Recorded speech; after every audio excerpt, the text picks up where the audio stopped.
everybody. Welcome back to Rebootleggers. This is the comedy podcast where we take old, defunct, not successful, or previously successful properties, and we reboot them to be more successful than ever before. Sometimes they're successful already, but we just bump it up. We bump it up. We increase the level of success. I'm a host, Scott Owen. I'm the other one, Frank Serra. Now, it's been a while, Frank. It has. Since we've done any medical work. And Are you talking about our sub-series, Series CPR? Yeah, this is a special episode of Rebootleggers called Series CPR, where we take a show that... A still running show that we believe is circling the drain. It is... Maybe it had a stroke. Yeah. Either way, the original... You got that numb leg? Leg? Yeah. Left arm? Leg, whole side of the body. We should know this. Anyway, the whole point is lumbago. We take shows that are still running, but that kind of turned into garbage, and then we make them ungarbaged. It's not even necessarily if they're garbage. It's just, they don't got that. They're suffering. They lost the spark. They're suffering, and nobody likes them anymore, and we're going to fix them so that everybody likes them.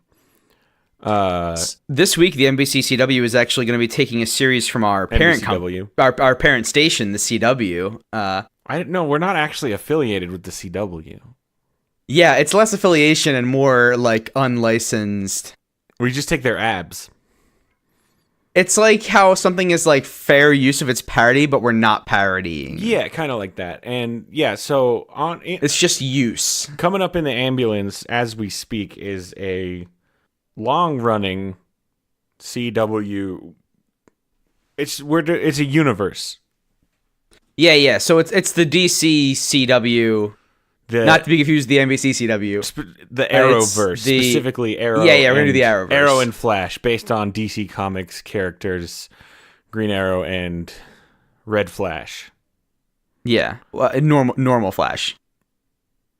He wears red. And they're... Oh, okay, I got you.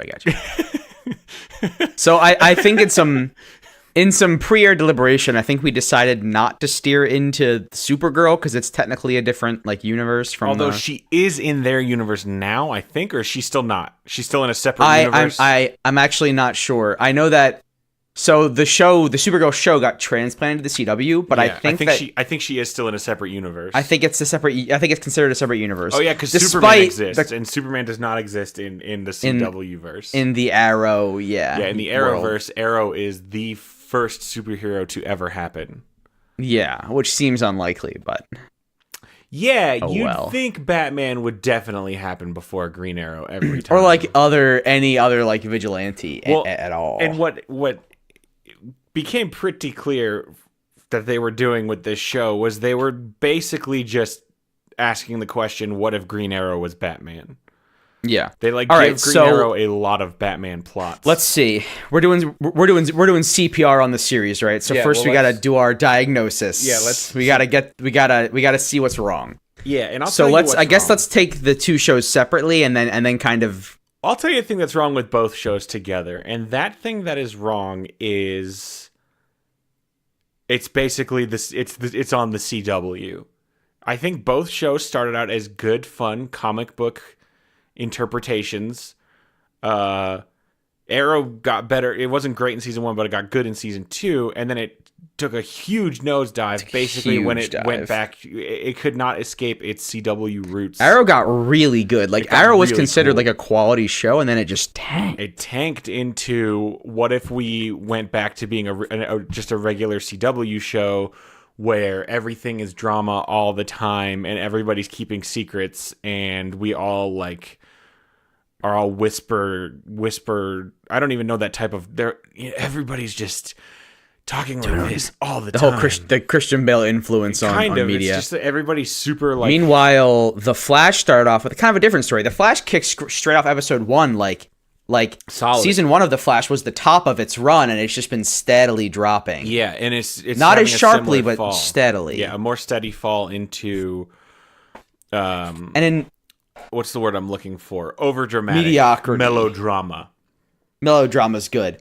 So really, the kind of the shared problem of both of the series is that they began to buckle under their own weight, and I realized that we're kind of not doing comedy anymore. We're just talking about why the real reason why these shows have, because I personally loved these shows, Scott. Yeah, me too. But they kept introducing more and more characters without getting rid of characters, and then it just started to buckle under its own weight. Yes, I agree. So that's definitely something we need to fix. We need to keep the cast trim. Yeah, I mean, there's got to be room to grow, right? You can't go for 10 years without introducing any characters. Correct. Let's check for signs of life. What are things that are still good about these shows that we should keep? First off, superpowers. Oh, yeah. Superpowers. And I know this is cliche for us, but the backup team, the support squad. Good backup team. I do you gotta have keyboard person. You gotta have. I think the backup team for these shows is both a harm and a help. I think like sometimes the backup team is terrible and frustrating. Sometimes the backup team is very good. Yeah. I'll tell you what else. Talking gorillas. I want more. From the Flash. That would be Grodd, a telepathic gorilla. I think that falls under just like super smart comic book wackiness. That's what. Yeah, I think we want to keep, and it started to lose it. We want to keep that it feels like a comic book show, right? Yes. We want superpowers. We want villains that aren't just like a person in like wearing like a t-shirt, right? I think something else we can keep is, I mean, obviously we're going with superheroes, right? So despite some of the problems that the Flash has had with budget compared to Arrow, I think it's still pretty good action. Yeah. Like they still had pretty good action. I agree with you. I think we need to tone down some of the more overt shipping. I agree with that. I also think the crossover episodes are usually fun, so more of those. Yeah, they're usually the better events, really. I think in our heads we were kind of thinking about this already, is that our end result is going to be kind of a combined product, right? Yeah, so we can. I'm thinking about the Justice League cartoon that Bruce Timm did on Cartoon Network, and like, I want that, but real people. So I guess and like less than maybe. I guess we won't have 5 up front. Yeah, but let's start chest compressions and really dive into what changes we think we should make. If any EMTs are listening to this episode, please tweet us what we're supposed to be doing. How does one CPR? But here's what I'm thinking, and again, the purpose of series CPR is not necessarily to make a show that the main focus of series CPR is to make the show successful again. Give the people what they want, what we know they're going to watch. And I think we should just lean heavy into it. Because one of the problems I think with it is it can't fully commit. Is it a melodrama? Is it an action comic book movie? I say we just lean all the way in and go full on soap opera with it. Yeah. So we get that weird like that weird camera filming style where everybody looks like weirdly. Everybody looks like so HD that it's fake. Yeah, I want some of that, and then yeah. So I want soap opera plots. I want the plots from those shows. They're gonna have powers, but exactly. The crime fighting is off. It's not important. It happens off screen. Yeah, this is the drama that happens. Between TV shows don't ever show you go to the bathroom. Right. This show won't ever show you. The problem with the current show is crime. It has drama, soapy drama, and crime fighting. And I say, show me one or the other. Yeah, give me one. And that one should be the soapiness. Because it's about prioritization, right? Yeah. If you're two halves of something, you're not a whole of anything. Right. They're doing two things half-assed when I would just rather they focus on one thing really well. Whole-ass the relational drama. Because that's what really keeps you, as a person, like, invested in seeing what happens next, Correct. Right? Dun, dun, dun. Like, what happens next week. Plus, here's something that we haven't mentioned yet, which is that being set in a comic book world means that ridiculous soap opera twists aren't actually that ridiculous. Right. Like, evil twins. Alternate dimension clones, all of this. Suddenly adult babies. Yeah, like all of these things happen Mhm. in comic book worlds, and so it just it cranks up the plausibility. Yeah, so I'm just doing some research here on soap operas. Did you know Young old babies is a good plot too. I like that do you know why they're called soap operas? because they were filmed using soap cakes. I don't know. Because primarily the original shows that were this type of drama were typically sponsored by soap manufacturers. I guess because That's like a weird market. what? Like because they figure that like moms are watching Exactly, it because during the daytime. these started and in then, like the 40s and 50s, and so like it was all just like get your powder to all clean Brumble. oh, it was the original soap opera was Painted Dreams, debuted October 20th, 1930. It was a radio soap. So yeah, the whole thing was like moms and housewives are going to be listening or watching this stuff, so let's do laundry soap because it's the 50s. right, because that's all they care about is soap and cleaning. Because it's the 50s. Man, that's nuts. So There's can we incorporate that somehow? Can the giant evil company be Scrubbin' Bubbles? oh, there's always got to be a giant evil company. Just as like a little like a little nod, like yeah, we know. There's an NBC soap opera that only ran for literally 3 weeks. This must be like it's widely credited as the first soap opera broadcast on television. It is called These Are My Children. And that title is hilarious to me. Yeah. It's Not those. Those are not my just, children. it's also just so like mundane. These are my children. These are my children. And the critics didn't like it. So are we so I guess we need a title, right? But these are my children, I think is Should we bring it back? should we bring it back? Wait.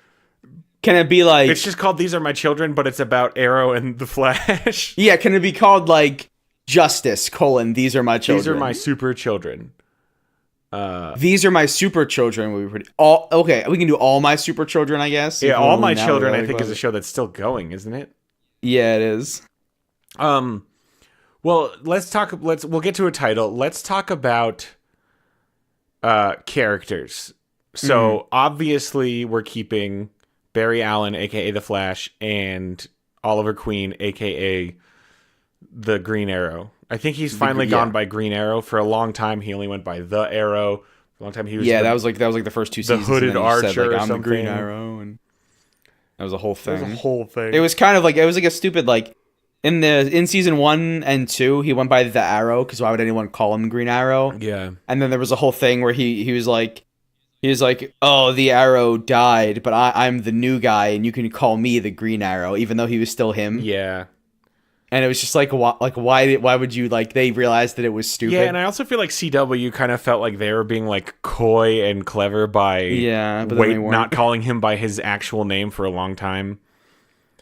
All right, so we're obviously keeping the main two. Are they going to be?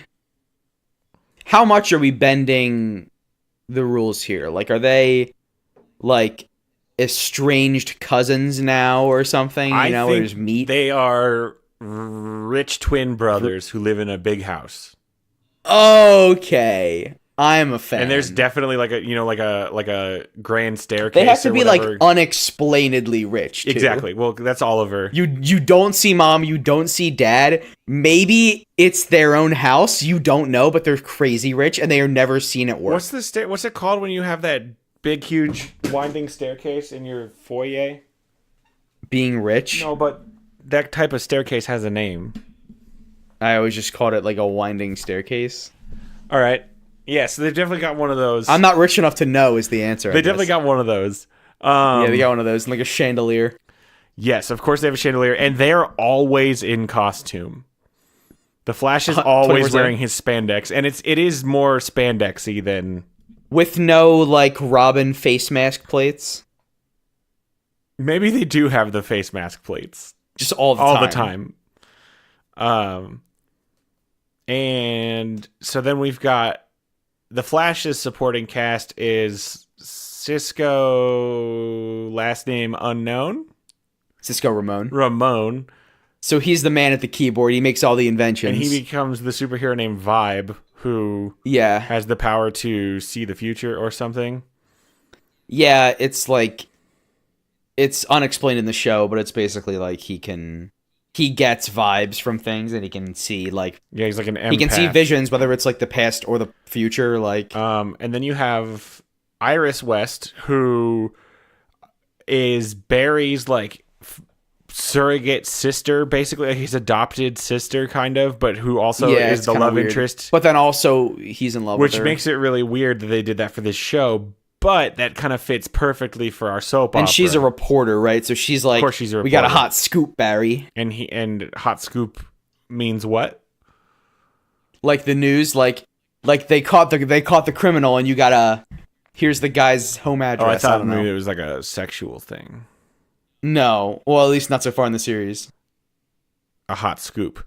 So I think we do keep that, like surrogate sibling love interest thing, because I think that fits perfectly with this. So they are rich twins, but Barry was adopted as a child by a different family. Yeah, and Iris is also in that family or something. No, that's actually good. Barry was adopted as a child by a different family. And now he's back in this family. And then when he was like 14, his parents said like, all right, come home. We want him back now that he has running powers. They like undisowned him. They found out about his running powers or something. Yeah, and they wanted to like bring him into the fold or whatever. Mm-hmm. So like they disowned him, and then they undisowned him when they found out he had powers. Yeah, okay. And it's caused he like immediately bailed and then and joined his brother Oliver and the rich family. Is the rich family parents, are they also some like superheroes? I don't really want them to be around a ton. I don't know that they have to be. It'd just be like, what's the reasoning for his parents to care about superpowers? Oh, are you thinking like the Disney Channel movie Sky High, where like the parents are also superheroes? A little bit, yes. Yeah, I kind of like that, but they're retired. I feel like they have to be DC superheroes, though. They're retired, though, right? Yeah, they could be like... I mean, they can be like crappy ones, right? They can be like... Oh, so we won't make them like one of the big three. Yeah, they can be like... Just Condiment King. Polka Dot Man. Yeah, just like... Wildcat. Martian Manhunter. I want to keep Martian Manhunter in my back pocket for later. Because you know that the ability... So Martian Manhunter has the power to like morph and like shapeshift. So you know that's going to come in handy like in season 2. That's a good point. Okay. Well, there's going to be a ton of stuff with that. And who's the other girl who's on the Flash's support team who... Oh, the Flash also has Dr. Caitlin Snow. Caitlin Snow, who I'm constantly wishing would get anything at all to do. So she's like the doctor that like joined the team because like Barry has like super speed and that like means a bunch of stuff, and she like does tests on him and things, but then also helps him do science. In the comics, she is Killer Frost, so we could work she has ice powers. They did that in the show too. Yeah, but only in an alternate universe is she evil. Or does she become that in the real universe too? Well, in the most recent season, she like got her powers, but didn't learn them. Oh. She was like, oh no, and like made something cold, and then like they like left it. Oh. And so in this show, in the original show, every superhero is created basically by the same accident, the same like lab explosion that gave Barry his powers. Basically like a nuclear explosion that gave people powers at random, and that's also how they made the villains. Mm-hmm. The villains would randomly got powers. It was sort of like the way the villains work was sort of like oh my god, Smallville. Oh, I could not remember the name of that. Yeah, Smallville and Static Shock, Bang Babies. Yeah. But all right, so on the Arrow side, it's same mirror essentially. Yeah, you've got insufferable. We have John Diggle, a man whose power is guns. Man whose power is guns and being serious. You have insufferable computer genius and genius at everything else, Felicity Smoke. Yep, she's the woman at the keyboard and does the inventions. I guess he really just had the two for a very long time. And then his insufferable sister showed up and became Speedy / like a Red Arrow, even though they call her, they don't call her that. Yeah. But and she's all these characters who I just wish they'd do anything cool with, and they don't. The big difference really is that in Arrow, there's no superpowers on the hero side. Correct. It's all just like pure skill and training. The superpower they choose is bow and arrow, even though Well, and he works with a man who does gun. Yeah, and he also, I remember this as a thing, he kills a ton of people in the first 2 seasons, and then he decides to give himself the no-killing rule, but he still lets John Diggle kill people with guns all the time. Yeah, well, but they just don't mention Only it. leg shots. He says, we don't kill anymore. And then John Diggle, whose power is multiple handguns, goes, okay. Yeah. But it still shows him shoot people. Yeah. And so it's very confusing. Yep. And then, on the Flash side, everyone ends up with powers, basically.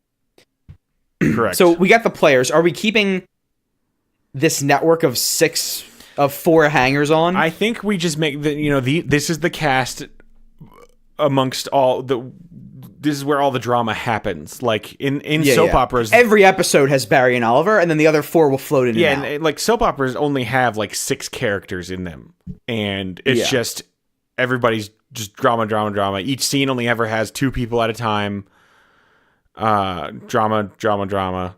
So, let's get more into the setting. Barry and Oliver, rich brothers living in this mansion. Which city do they live in? Doesn't matter. I wanted to have a super zhuzhy name, like Placeland Heights. Ooh, Heights is good. Let's keep Heights. And it's a gated community. No, it's a gated. So are they never going to leave the gated community? Is every scene? I feel like there's no reason to leave the house unless it's showing them also at a coffee shop. Every scene is just a different room in the house. I mean, they have a mansion, yeah. Oof. There's the outdoor pool, the indoor pool, the guest house. The guest house. You know what I mean? Yeah, okay. And then there's the east wing, the west wing, the upstairs, the upside down. The servants' quarters. Are there servants? I don't know about that. Ooh, nah. There's rich, and then there's having servants' quarters. Yeah. Ooh. I think no servants' quarters. Yeah. Because we want characters to come in and out of the house and not be interrupted by oh, sir, let me take your coat. Mm-hmm. I'm looking for a list of soap opera tropes that we can make sure to bring into this. Okay. All right. So, oh, you got it? Yeah. Oh, yeah. In soap operas, and this is what's funny, and this is a thing that happens in all these comic book shows already. One of them is, they're always getting amnesia from hitting their head and stuff. They always get knocked unconscious super easy. That's so perfect. So that's the first one. Second is relative reveals, just constantly revealing new ways that everyone is related. A really fine line of reveals about relatives versus reveals about lovers and never getting them mixed up. Mm-hmm. So by the way, we have what? Oh, wait, do we have 4 men and 2 women? Yeah, we might need to add some more. Oh, we have 3 men and 3 women. Okay, that's perfect. Because all 9 of those combinations are going to occur through various instances of amnesia. Right, and then you've got number 3, I'm in love with my sibling, where it's, 2 siblings. Oh, that's a... Right? These are things that all already exist in the original show. Yeah, so it's siblings who were raised independently of each other have no idea that they're related, and the parents know, but they don't want to tell anybody. Oh, they find out later, though. They don't find out you're my brother and then fall in. Okay. Yeah. Disappearing friends and family, which is basically when an actor wants to leave the show, they'll kill them off, or somebody disappears. Back from the Dead is when somebody is presumed dead and then they show up again. All things that happen in All right, comics. I think let's actually take some sample plot lines through these tropes. Mm-hmm. All right. So we've got I think we start off with just rich people, Barry and Oliver. They come back in the house and they say good crime today, super good crime.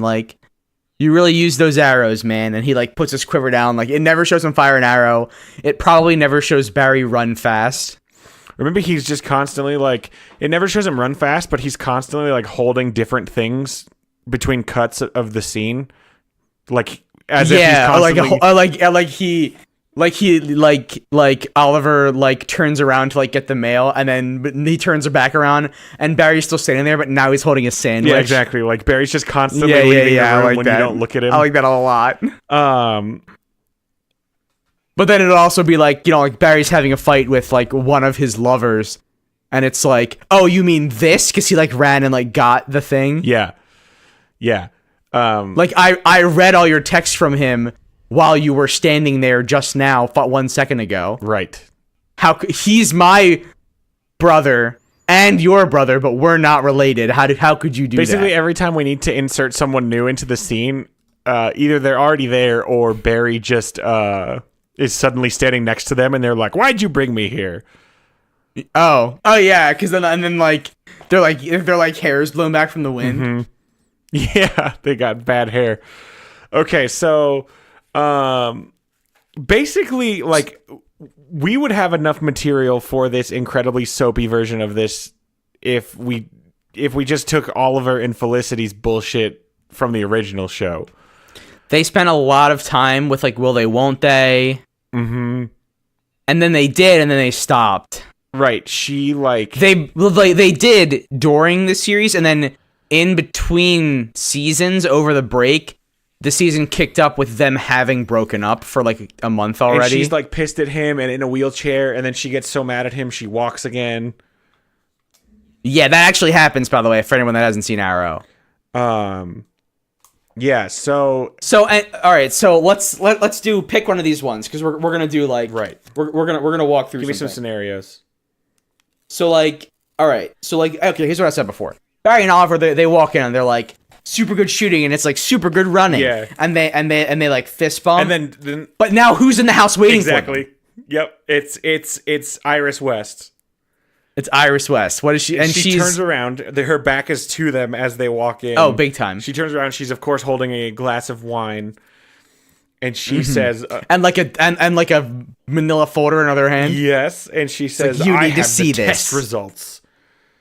And the results are that they are actual siblings, not just surrogate siblings, and she should be in the family too. And she wants the money. She wants a cut of the money. Cut of the money. So now Oliver says, like, you can't do this to us. And what about the business? The business, the family business. Our factory. And he storms off because now there's 3 characters in the shot. Yes, and so there are three characters. He's got to leave. One must go. He goes to the kitchen, where guess who's waiting for him there? Give me a second. It can't be another relationship thing. So this time it's gotta be John Diggle. John Diggle's in the he's already in the refrigerator. He's cleaning his gun, right? He's got all the pieces and everything. Yeah, he's cleaning his gun. Just like on the table. On the table. And he goes, the kitchen. Job came in. We have to take down a new target. Uh-huh. But what's the target, Scott?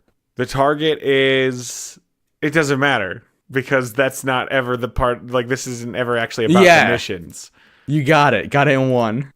So the target can be anybody. Like, he picks up the paper and he says, no, you don't mean. Yeah, and then he's like, that's right, we have to get him. Cut back to Barry and Iris fighting, and she says, I found an old picture in our attic, and Barry like flickers, and he's like, this picture? Well, and she even says, like, do you realize what this means about our past? Do you realize what our this passions? Means? And because the implication is that they were former doing it, and now they have to keep that a secret from everybody because of the shame. But Barry has the feeling still. Oh, but what she's doing, she's blackmailing him. You give me that, or cut I of the tell money, everyone. I tell everyone about this, and he says that'll ruin you too. And she's like, yeah. I have nothing more to lose. I don't have a family company because, as you know, both brother. of my parents were sucked into the time hole and are no longer part of history.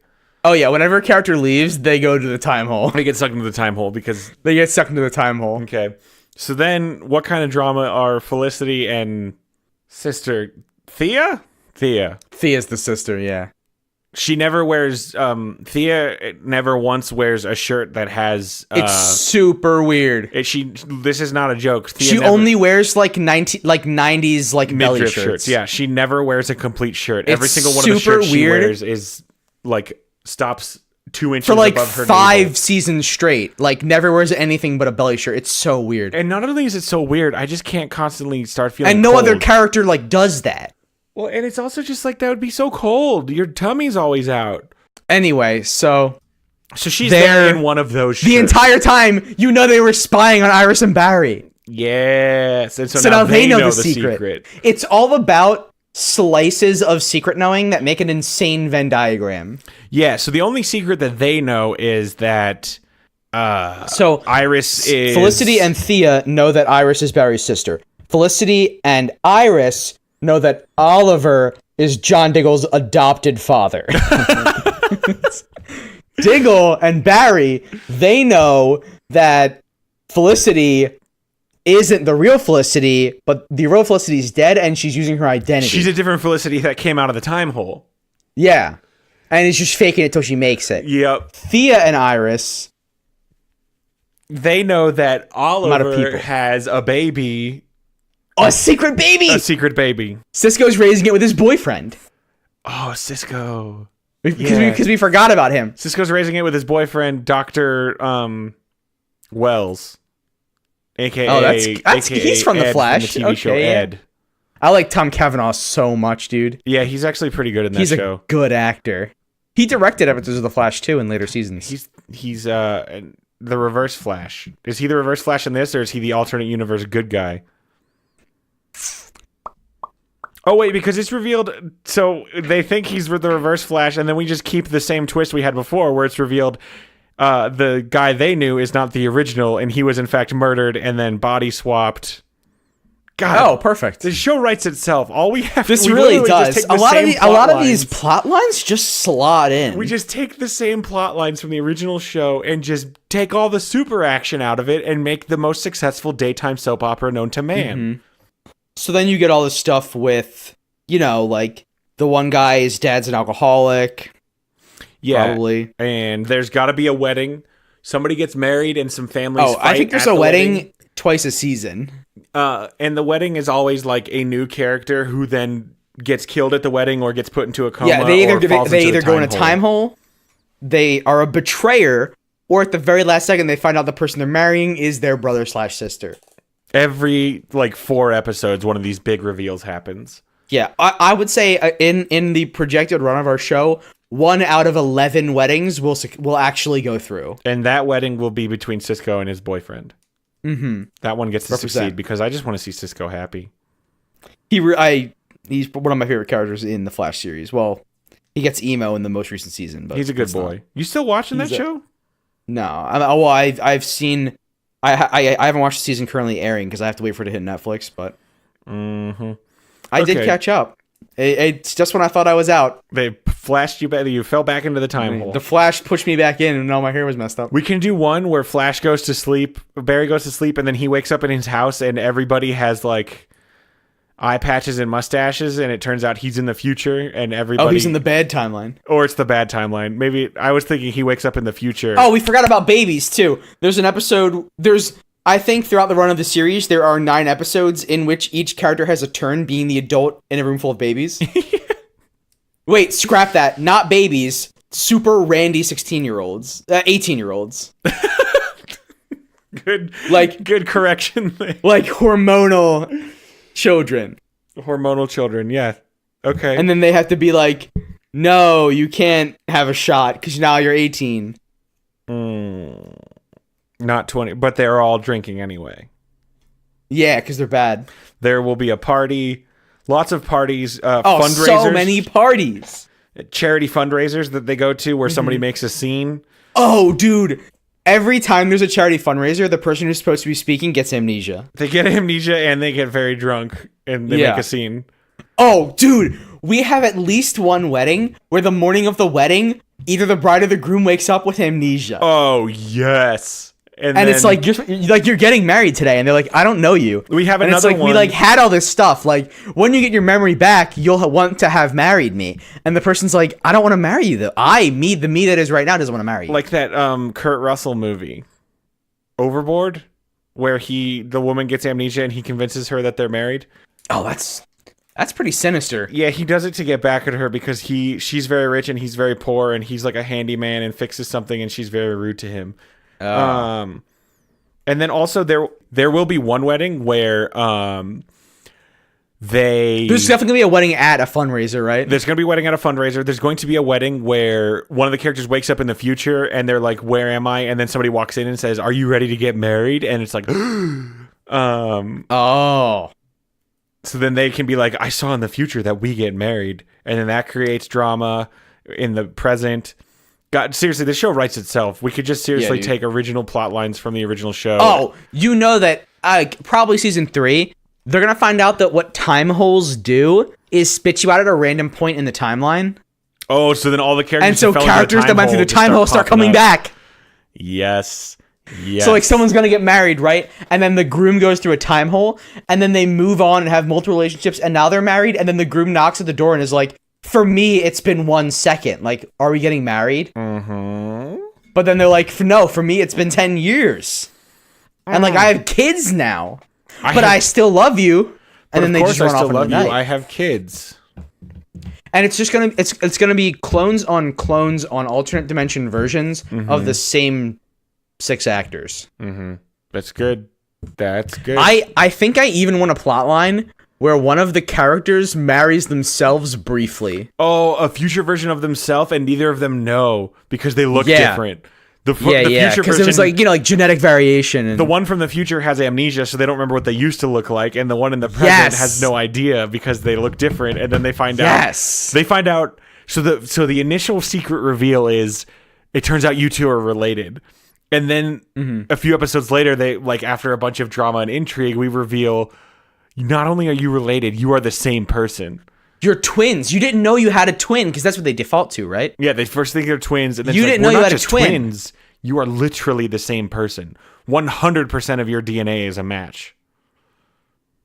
I found this newspaper clipping from the future about how you changed your face.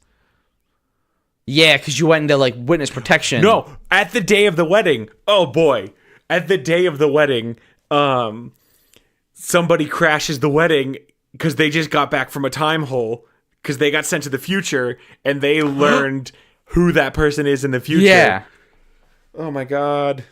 That's so good. And they say, don't kiss that man. He's you. Or it'll be a paradox.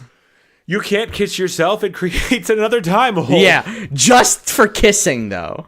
Yeah. Just for kissing. A time kissing hole. Yeah. A time kissing paradox hole will open up and time hole everybody. Time hole everybody. Oh, that's good. All right, we're coming up on 40 minutes. I think that we've got enough on this sheet of paper to send up the mail tubes to the writer's room. Yeah, we really just gave this a wedding transfusion, which is what most shows need to get back up. Mm-hmm. Just a lot of weddings. Mm-hmm. It's gonna have to watch its saline levels. And we'll get it sponsored by Tide and Scrubbing Bubbles and Mr. Clean. Oh yeah, dude. Oh, dude. First of all, Mr. Clean in the world will be showing up. Oh, as a cartoon still. Yeah, but as a buff boyfriend. But he's still cartoon. Because Mr. Clean's jacked. He is, and I just really want to make sure that we're 100% clear on this. He is going to be a cartoon inserted betwixt real live action. Is that that's a deal breaker, huh? He has to be a cartoon still, Frank. He's a cartoon. He's a cartoon in all the commercials. There's going to be a reason. He's a cartoon in all the commercials. He's got to be a cartoon in the real world. There's a universe where everyone's a cartoon and he time holes here. Yeah, sure. Or it's just because he's Mr. Clean and no one even acts like it's weird. Oh, so even in the universe, he is Mr. Clean who goes around cleaning things. Yeah. Okay. That's what I thought you were saying too. I thought you... And in the show, in the episode of the show, with the other characters looking at him and understanding him, they say, "Hey, Mr. Clean." Turn to the camera and say "My new magic erasers." Maybe he erases somebody with it too. Oh my god, I don't think we can go there. That'd be grim. Yeah, that'd be super grim. Okay. Oh! He used his magic eraser to erase a person, which sends them to the cartoon dimension. Oh. But then when he goes back home through his time hole, a very tiny square of magic eraser is left behind. Uh-oh. And someone uses it for sinister deeds. Sinister deeds. Just a little last minute nug there. All right, I think we're gonna have to wrap it up there. I'm running out of room on this. I think we've got all the good out of this. Thank you, everybody, for listening to Rebootleggers. I think we can say this has been an unqualified success. We have saved the CW superhero shows from inevitable cancellation, and look for these exciting changes. I think the thing that you're going to have to most get used to is these shows are going to move to like 3:00 in the afternoon time slot. Weekdays only. Weekdays only. But 5 episodes a week, so like 100 episodes a season. So there you go. Well, thank you everybody for listening. If you like the show, please subscribe on iTunes and give us a rating or review. That really, really helps us out. And if you could tell a friend if you enjoy the show and you know somebody who you think might like ridiculous alternate versions of existing movies, we would love to have them. And as usual, we love all of you for listening. Until next time, I'm Scott Owen. I'm Frank Sarah. Frank, what's our password for next week? Boy, this was a thinker. Our password for next week is going to be Zoom. Oh, reference.